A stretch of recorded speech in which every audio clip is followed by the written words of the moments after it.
بسم اللہ الرحمن الرحیم۔ حج اور عمرہ اللہ کے محبوب صلی اللہ علیہ وسلم نے اپنی ساری زندگیوں میں صرف ایک مرتبہ حج کیا ہے، اور آپ علیہ الصلوۃ والسلام نے 4 بار عمرہ کیا ہے۔ سب سے پہلی بات یہ ہے کہ حج فرض کس پر ہے؟ اللہ کے نبی صلی اللہ علیہ وسلم کی حدیث ہے، آپ صلی اللہ علیہ وسلم نے فرمایا کہ جو شخص بیت اللہ شریف پہنچنے کی استطاعت رکھتا ہو، مزید اپنے گھر واپس آنے کی طاقت رکھتا ہو، اس سے اوپر جتنے ایام حج میں لگے، گھر آنے تک لگے ہیں، اتنے ایام کے اخراجات کی سہولتیں انتظام اپنے اہل و عیال کے لیے انہوں نے کر رکھی ہو، اتنے انتظامات کی طاقت ہو، تو ایسے شخص پر بیت اللہ شریف کا حج کرنا اس پر کیا ہے؟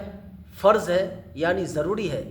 اتنی استطاعت کے باوجود یہ شخص حج نہیں کرتا تو حدیث پاک میں اس کے بارے میں سخت وعیدیں آئی ہیں۔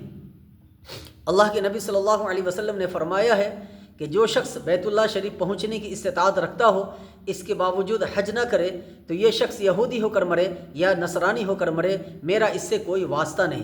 اس سے پتہ چلتا ہے، اس حدیث سے پتہ چلتا ہے کہ اللہ کے یہاں یہ شخص کتنا بڑا گنہگار ہوگا، اور کل قیامت کے دن کتنا بڑا مجرم بن کر یہ شخص کھڑا ہوگا۔ آگے آئیں، حج اور عمرے کے بہت سارے احادیث مبارکہ میں فضائل ہیں۔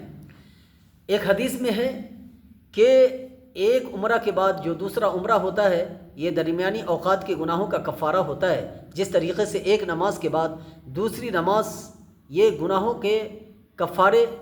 کا کفارہ بن جاتی ہے، درمیانی اوقات کے گناہوں کا کفارہ بنتی ہے دوسری نماز، اسی طریقے سے ایک عمرہ کے بعد دوسرا عمرہ درمیانی اوقات کے گناہوں کا کفارہ ہے۔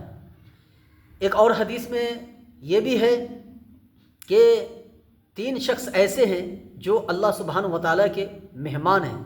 دنیا میں اگر کوئی شخص مہمان بن کر کسی گھر میں جاتا ہے تو اس مہمان کا کتنا اکرام و اعزاز کیا جاتا ہے۔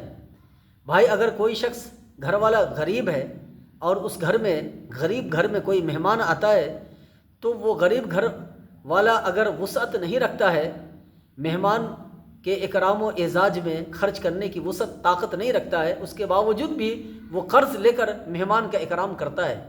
اب یہاں 3 شخص ہیں جو اللہ کے مہمان ہوتے ہیں، بتاؤ اللہ کتنا ان کے لیے اکرام و اعزاز فرمائیں گے جو 3 شخص اللہ کے مہمان بن رہے ہیں۔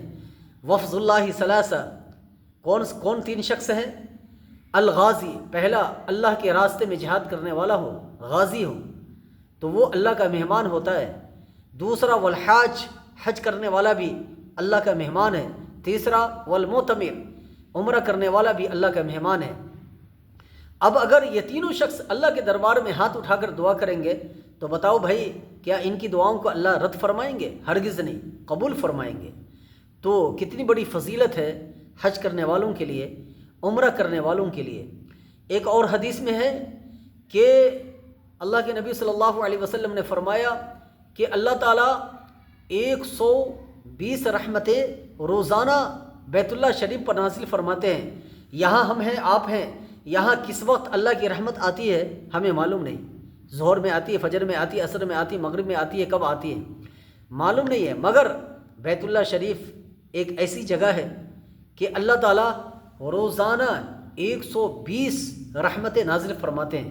ایک اور بات ہے کہ اگر کسی شخص کو رحمت کا ایک قطرہ نصیب ہو جائے تو اس کی دنیا اور آخرت دونوں سنور جاتی ہے۔ اور بیت اللہ حرم شریف پر اللہ تعالیٰ 120 رحمتیں نازل فرماتے ہیں۔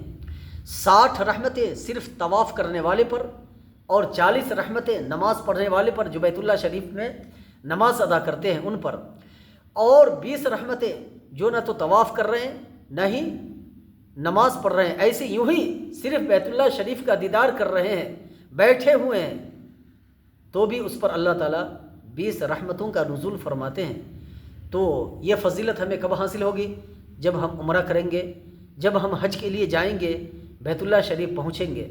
تو دوستو، یہ کوئی معمولی بات نہیں ہے، یہ بہت بڑی فضیلت ہے اور یہ بہت بڑا ثواب کا کام ہے۔ ایک اور حدیث میں اللہ کے نبی صلی اللہ علیہ وسلم کا فرمان ہے کہ 2 شخص ایسا ہے کہ وہ گناہوں سے پاک و صاف ہوتا ہے، جو ایک حج کے لیے سفر کرتا ہے اور ایک عمرہ کے لیے سفر کرتا ہے، اور یہ دونوں شخص وہاں پہنچ کر کے دو کام نہیں کرتا، کون سا دو کام ہے؟ حدیث میں آیا ہے لم یرفس، بے حیائی کی باتیں نہیں کرتا، بے حیائی کا کام نہیں کرتا، ایک دوسرا کام ولم یفسق، گناہ کے کام نہیں کرتا. تو یہ حج کرنے والا، عمرہ کرنے والا حج کر کے واپس لوٹتا ہے، عمرہ سے واپس لوٹتا ہے، تو یہ ایسے ہی گناہوں سے پاک صاف ہوتا ہے جیسا ایک ماں بچہ جنتی ہے اور وہ معصوم بچہ گناہوں سے پاک صاف ہوتا ہے، ایسا ہی حج سے واپس آنے والا، عمرہ سے واپس آنے والا گناہوں سے پاک صاف ہوتا ہے. اللہ تعالیٰ ہم سبوں کو حج کی توفیق عطا فرمائے، عمرہ کی توفیق عطا فرمائے. وآخر دعوانا ان الحمد للہ رب العالمین.